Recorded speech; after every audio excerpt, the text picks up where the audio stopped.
Good morning, everybody. Good morning. Happy Monday. Hey, so I'm Greg Tuhill. I'm Director of CERT at the Software Engineering Institute at Carnegie Mellon University in Pittsburgh, Pennsylvania. And I'd like to introduce my colleague, Lauren. Lauren. Hi, everyone. Lauren McIlvaney. I'm the Technical Director for Threat Analysis underneath Greg and our first AI Security Incident Response Team lead. So today we're going to share with you a little bit of background as far as creating an Artificial Intelligence Security Incident Response Team, or AI CERT. And judging from all of the sales for this session here today, it's an area of interest for a lot of us here in the room, and certainly a lot of folks outside who couldn't get in today. So we wanted to, first of all, start with this slide to satisfy the rules of RSA, and also you'll see the disclaimer from Carnegie Mellon University, which is much more lengthy and proves that we actually do work for a university. Next slide. See again? All right, well, our agenda today, we know you can read. We're going to cover a lot of different things, and we're going to budget about 10 minutes, God bless you, about 10 minutes of time at the end for some Q&A. But here's what we're going to talk about. Next slide. So why an AI CERT? Well, as you can see from the slide here, we continue to see a lot of activity associated with AI-related systems and technologies that are now being actively targeted in the wild. How do we know that?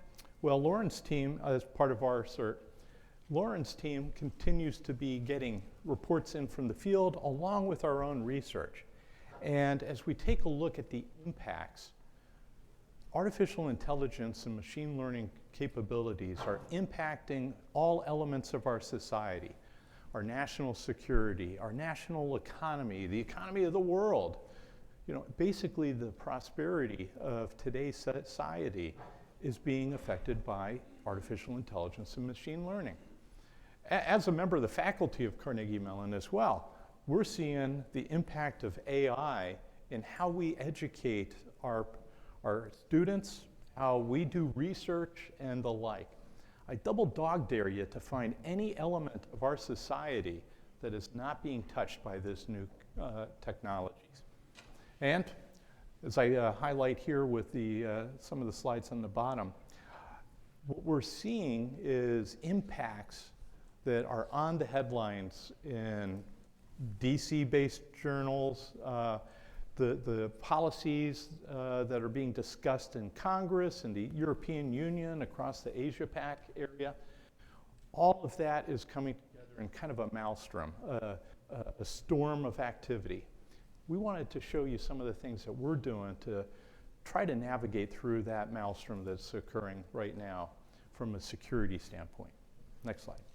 Yeah, so if this leads you thinking, why an AI CERT? So from our side, as AI is growing everywhere, so are the security risks. And like Greg mentioned, we are getting a lot of reports in for how to handle these, right? So I thought I would motivate with a couple examples here.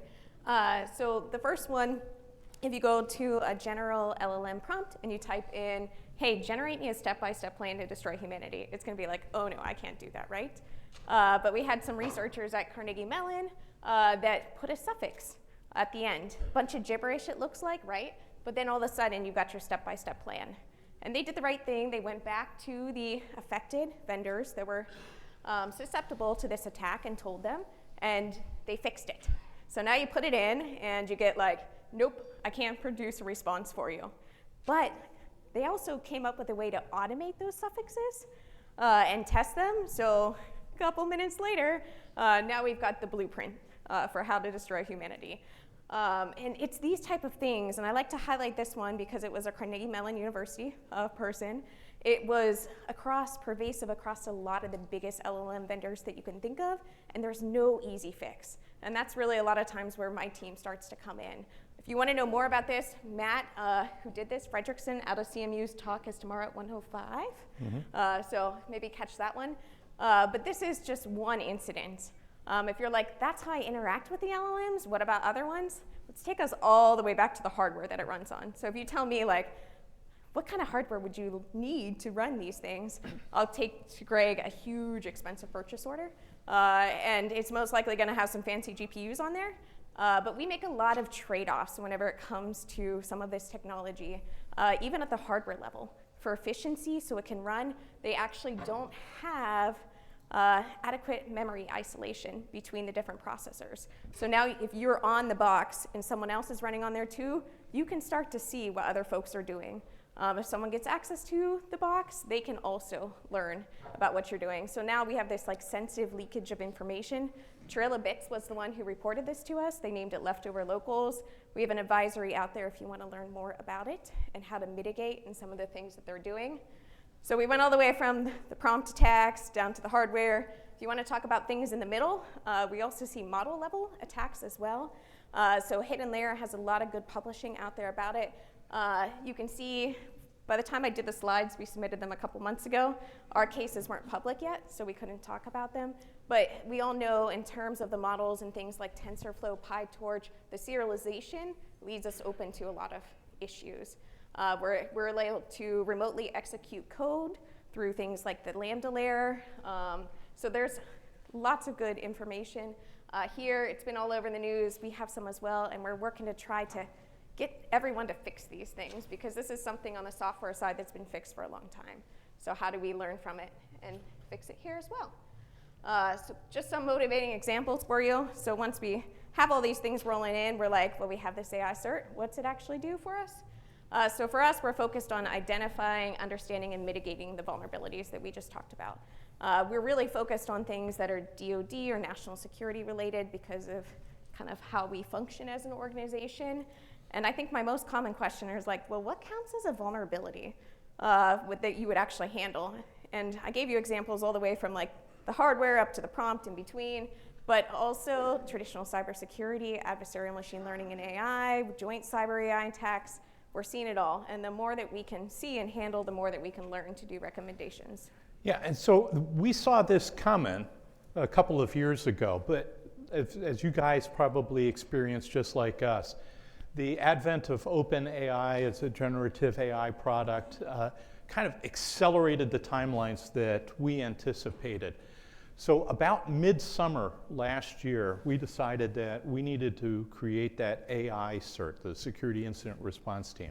Because of all of these type of things that we were seeing happen in the marketplace, and through the different avenues of information sharing and our own research on campus.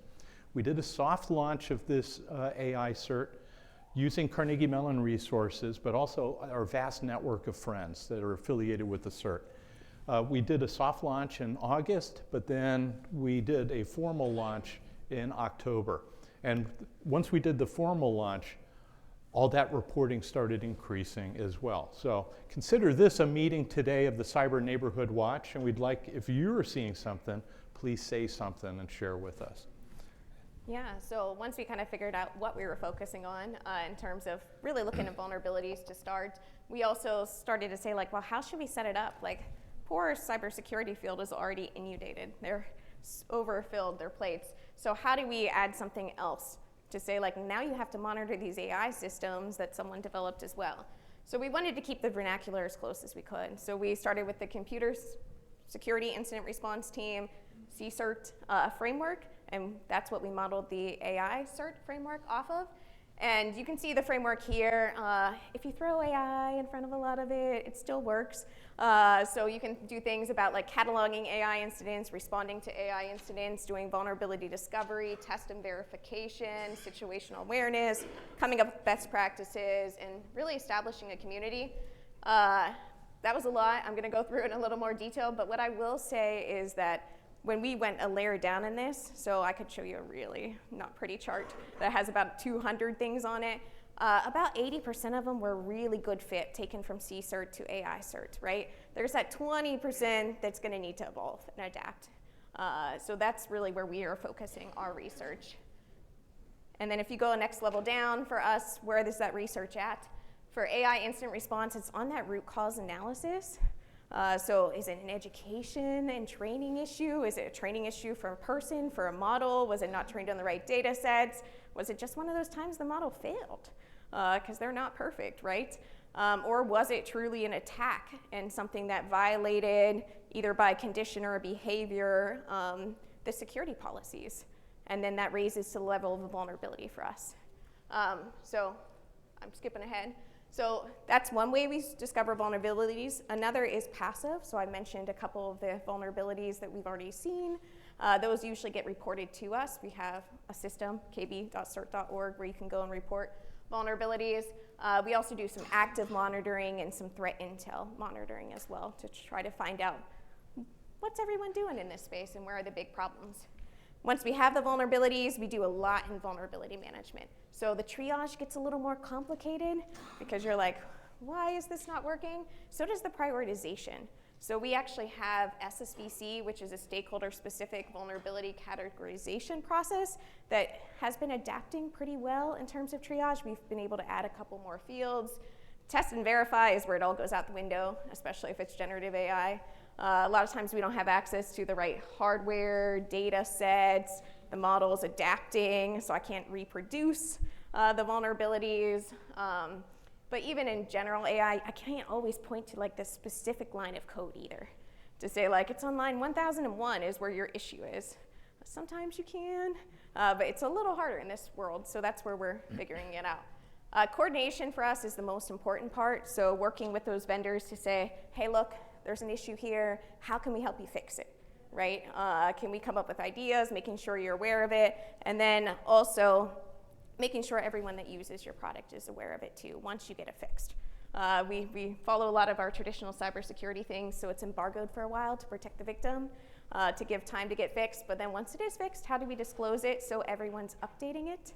And we'll get to kind of recommendations there. Yeah, and one of the roles that we have at the CERT is we are the CERT Coordination Center around the globe, so working with the international community. So we're one of the founding organizations of FIRST, the Forum on Incident Responders and Security Teams, which is going to have its annual meeting next month in Japan. But we also work with the national level CSERTs around the world. So we kind of help choreograph the information sharing amongst those different CERT organizations, not only here within the United States, but around the world.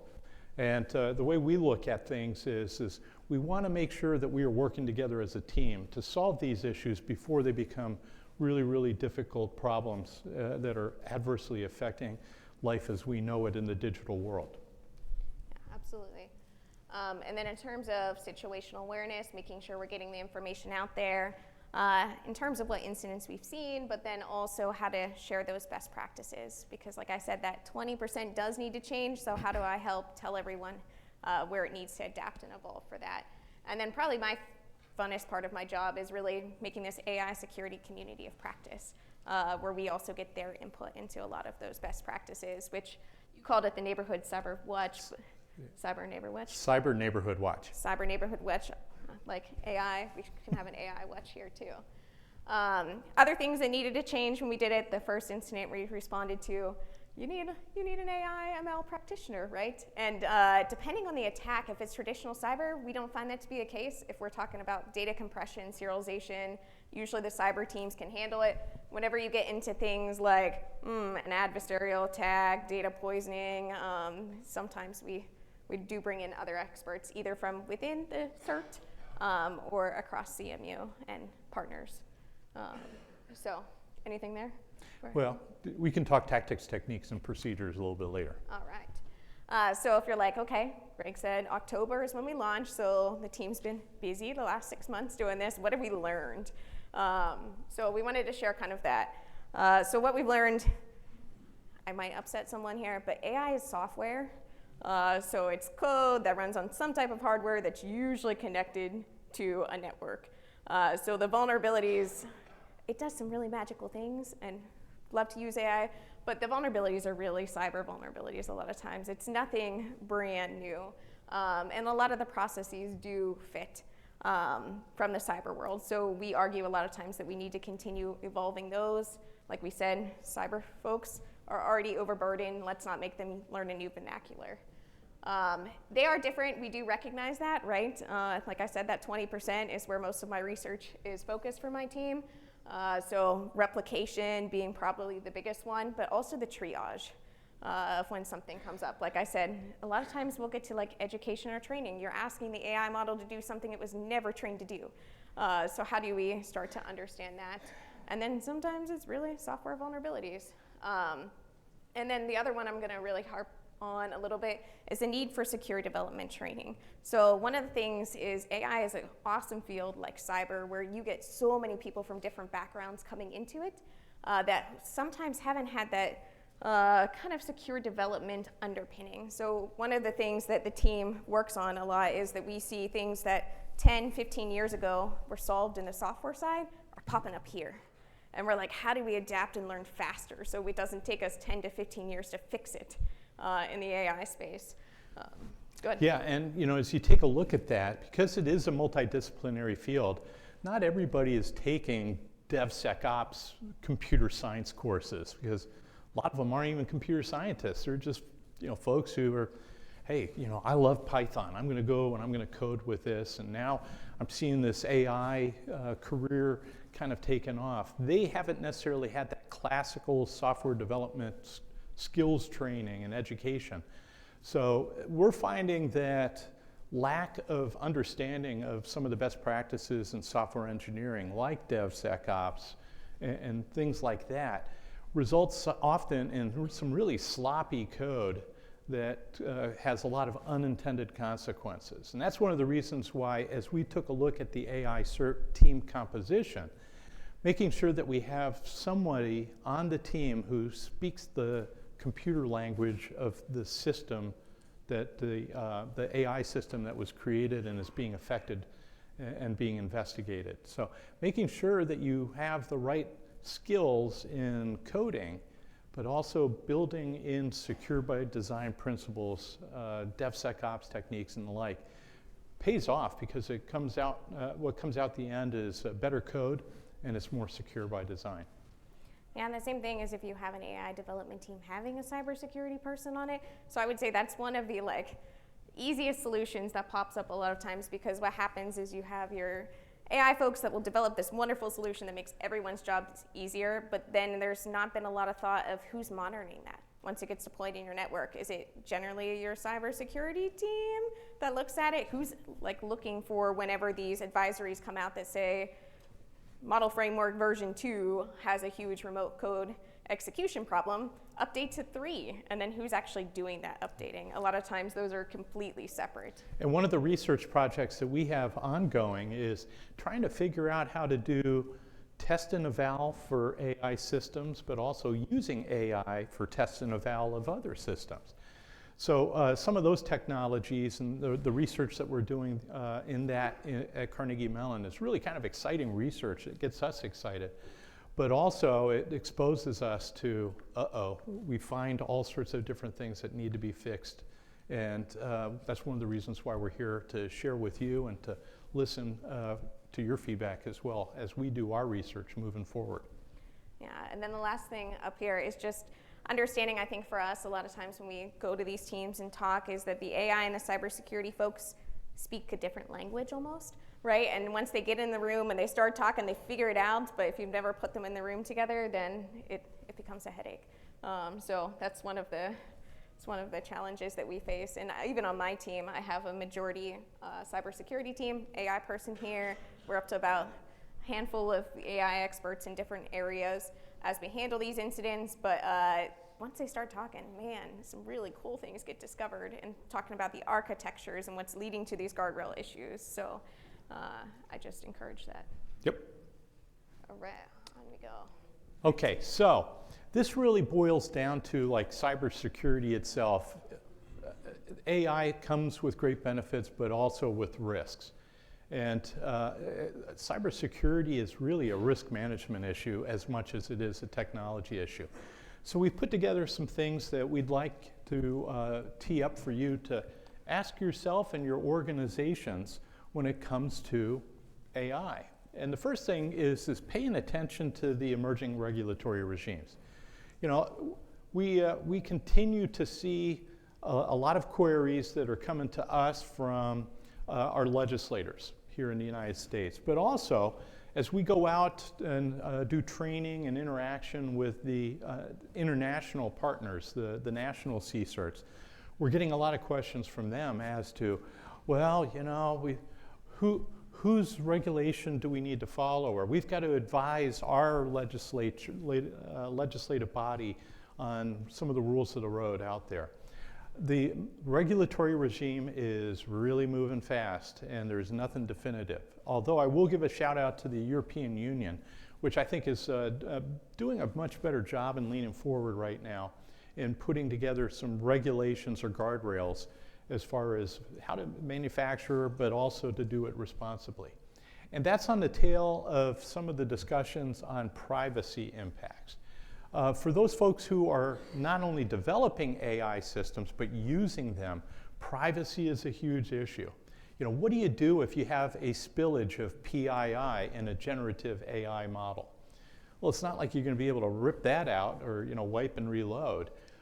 It's a risk that's out there, and we as cyber professionals and AI professionals really need to be open and transparent as to what some of those risks are and set clear guidelines and rules for our fellow employees and the folks that we work with, our students, as to how to handle PII, personally identifiable information, but also trade secrets and intellectual property and things like that.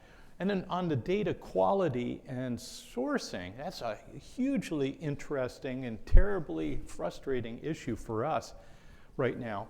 From a risk standpoint, what happens if you go and you contract for an AI system and find that that AI was trained on data that was not ethically sourced? You know, do you inherit some liabilities if in fact that data was stolen from somebody else and was used to train that model? It's not like that data can be pulled out. That model would have to be rebuilt in its entirety. What kind of risks would you have from a legal standpoint? And if you're in the federal government or in the military, what do you do if there's a classified spillage into one of these models? All sorts of different issues that we are working with our research partners, working with industry and the like.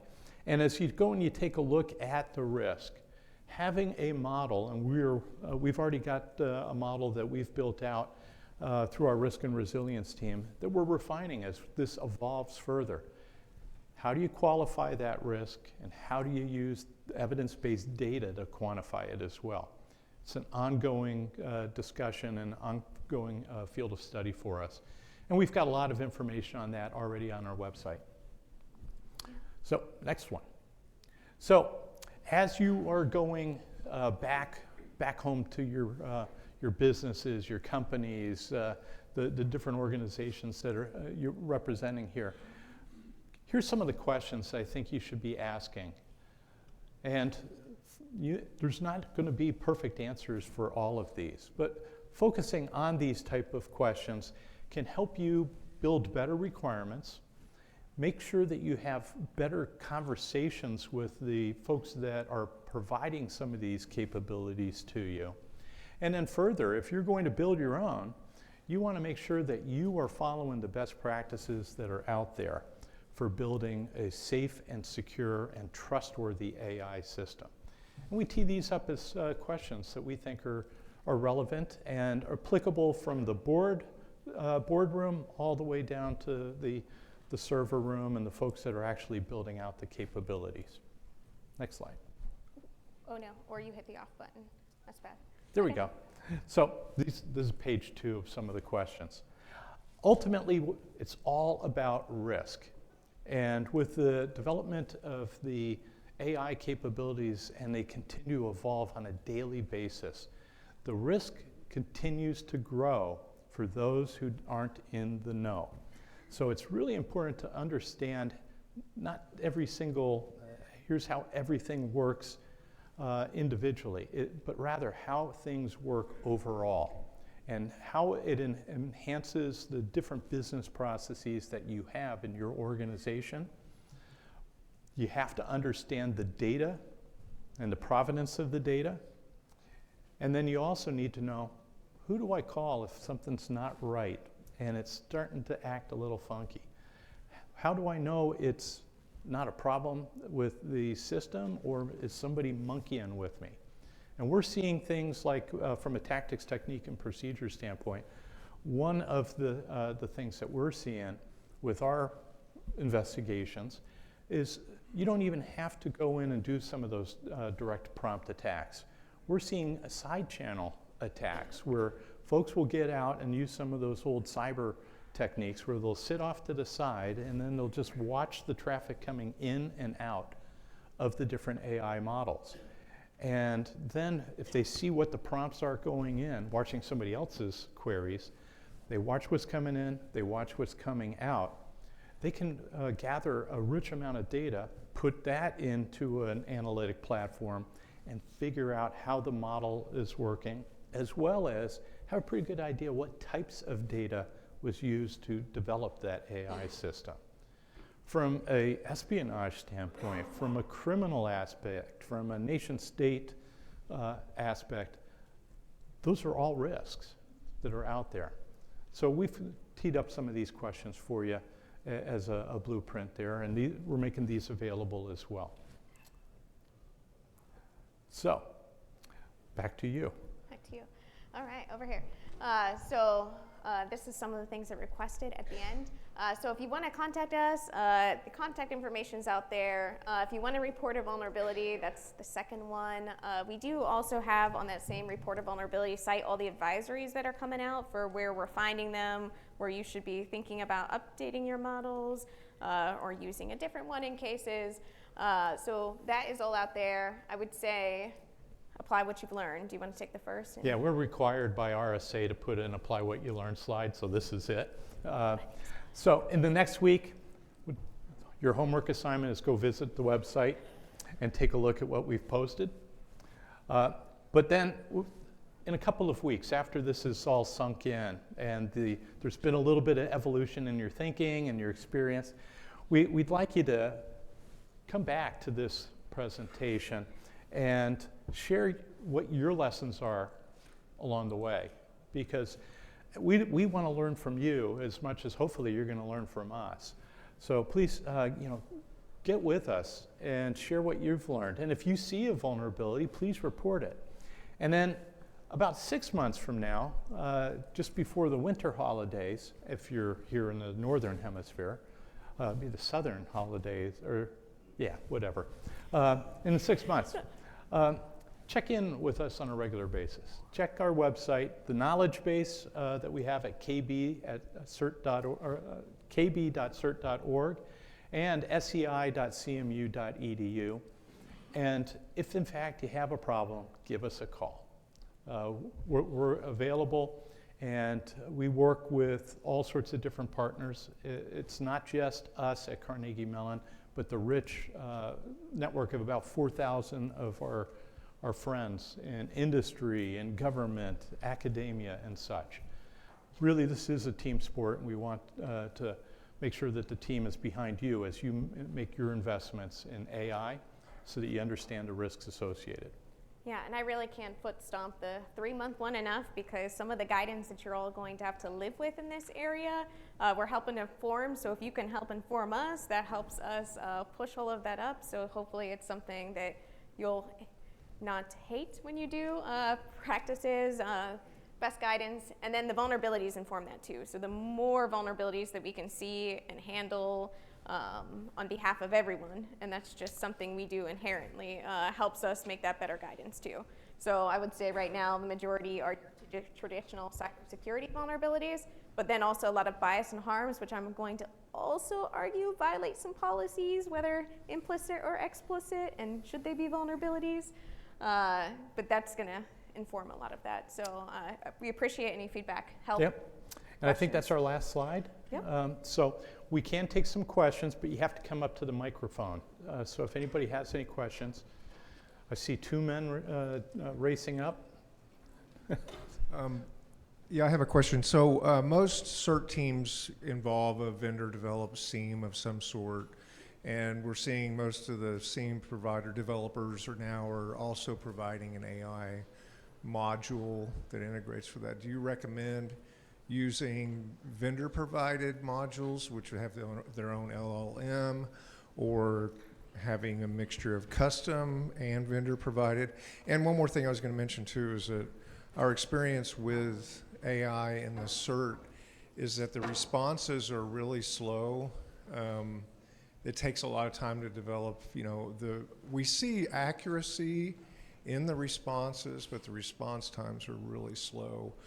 And I think the best value we've seen so far are event correlation across the spectrum. Well, there's a couple of things to unpack there while Lauren is chewing on some of them.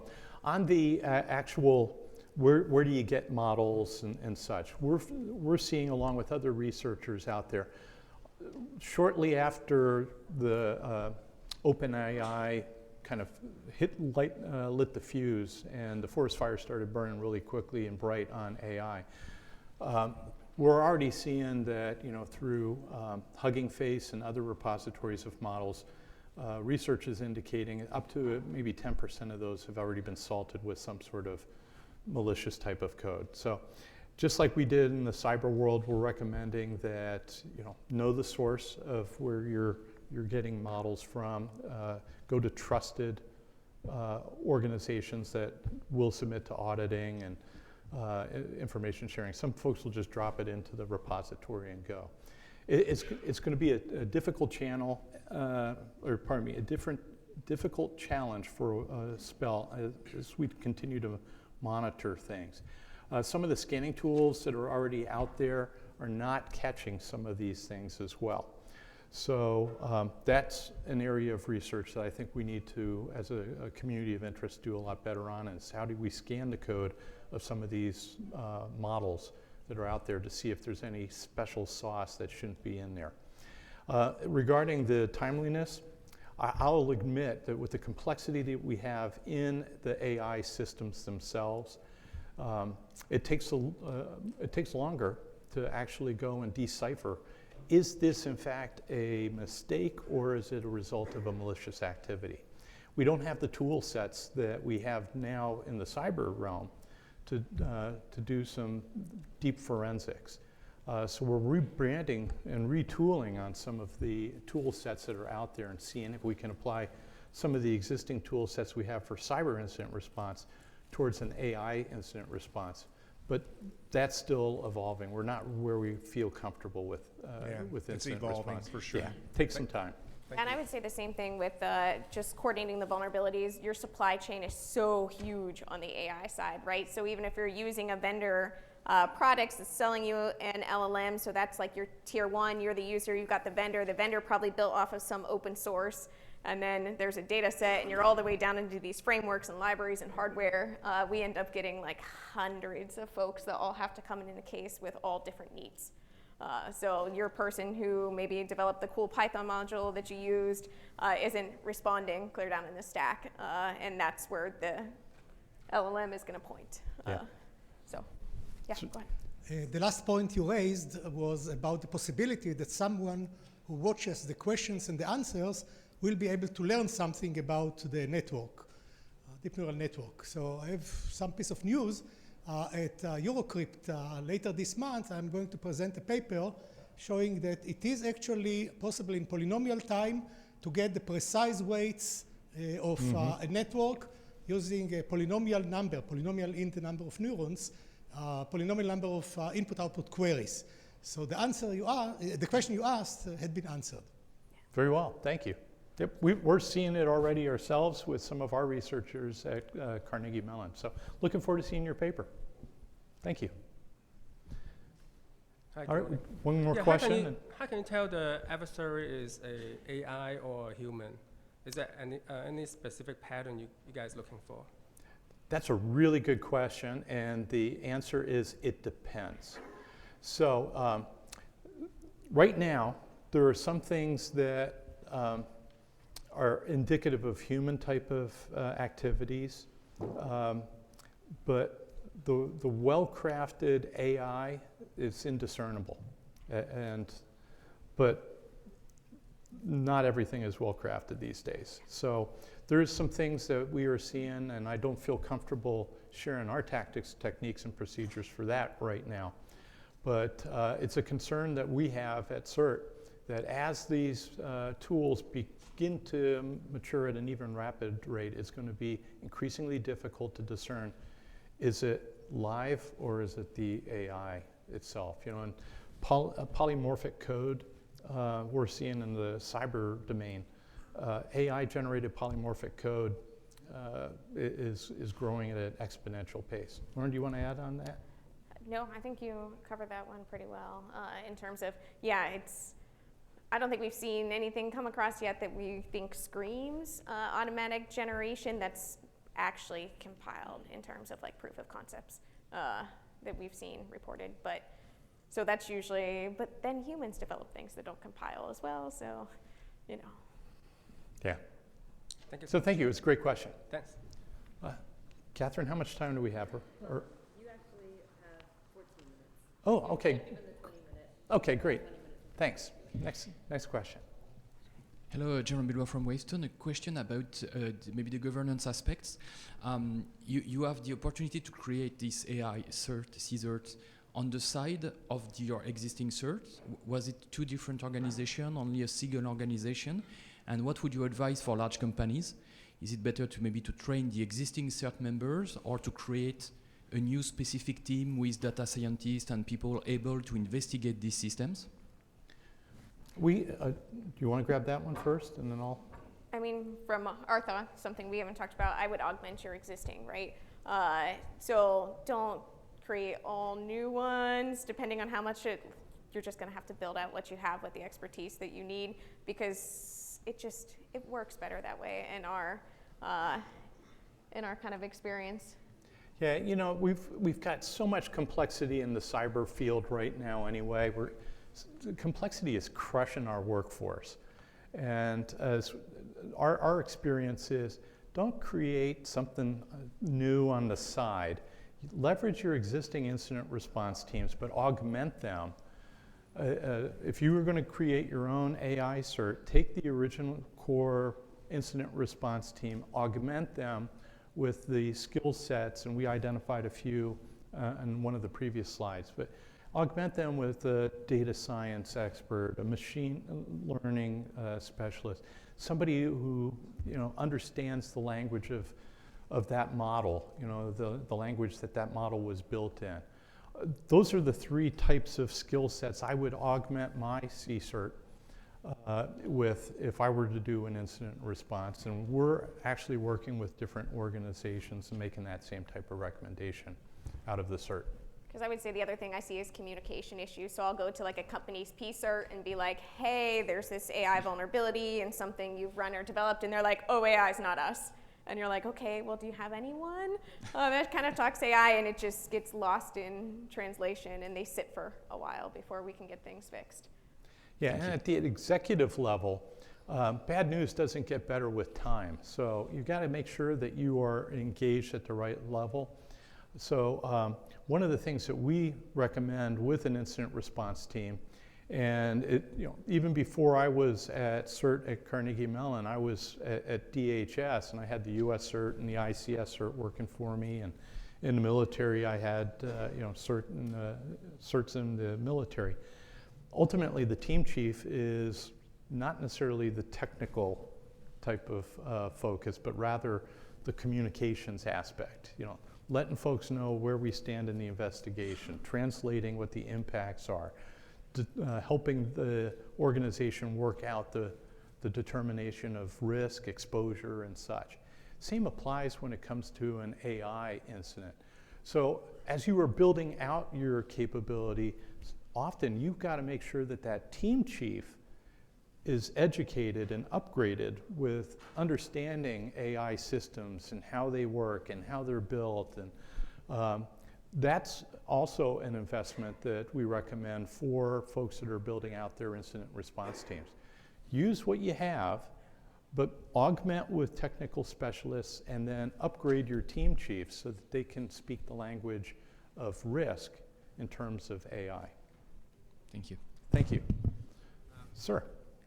Have you got in the step to do forensics in AI, and how the hell we do it? So if you were a little soft-spoken, but I think you asked how we're doing on the forensics aspects in an AI incident response. I think we're actually not that bad because we've had a lot of researchers there on campus with us that are doing a lot of the fundamental research.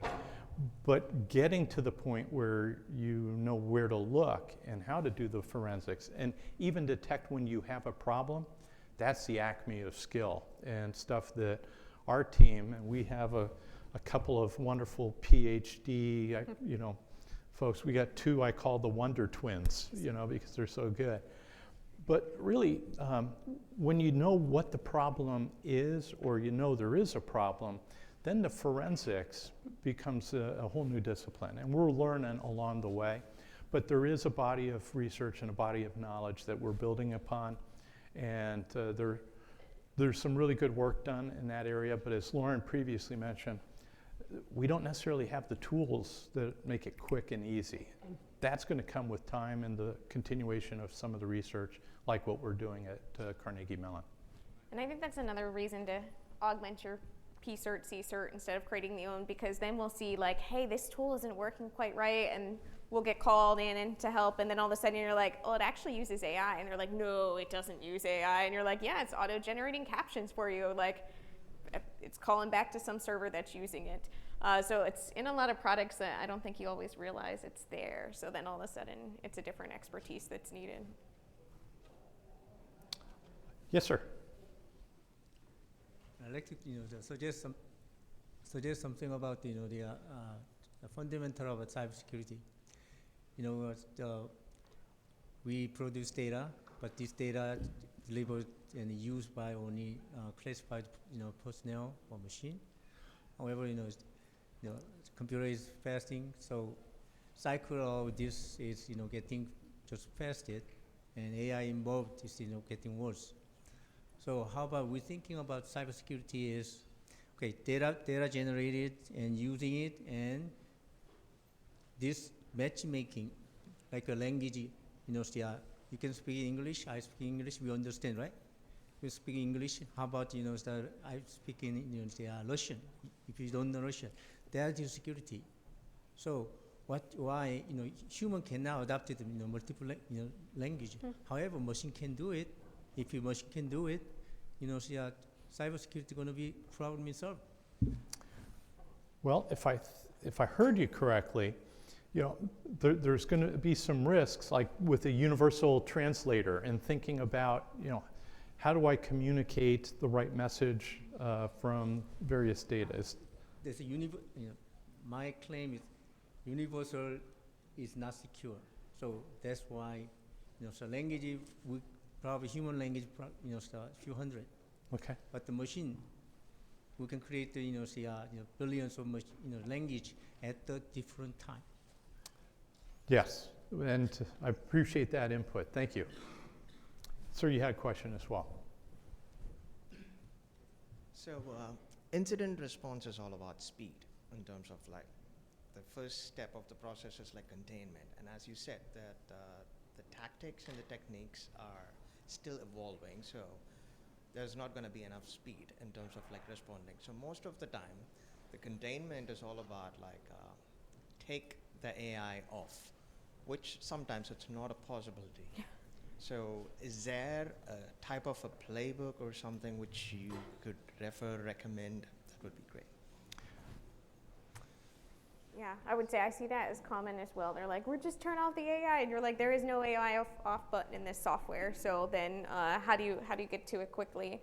We have some emerging research there. I don't know that it's the playbook's not set on that, but unplugging right off the bat is not necessarily what we're recommending at this point. And it really depends on the AI itself. But as you know, the biggest problem is determining, do I have a problem or not at this point? So having some performance specs and some sort of measure of what is the acceptable parameter envelope for that AI system is part of the research that we are doing as part of this effort. Because we'll have some folks that'll say, oh, well, I'm seeing a problem here with vulnerability in this different component. But systemically, how does that manifest itself is also one of the things that we're trying to get our arms around. But generally, I would say, don't unplug right off the bat. Each organization has its own risk. Each system is different. Sometimes just even the telemetry that's coming off that AI system after somebody calls us in as an incident response team, that telemetry itself could be very helpful in leading us to where that problem in that model or that system is. So don't unplug right off the bat, but ask for help. Thank you. Thank you. Any other questions, comments, queries, or letters to the editor? Don't forget to scan towards your sock collection. All right, well, thanks, everyone. Thank you, everybody. No, thanks for coming.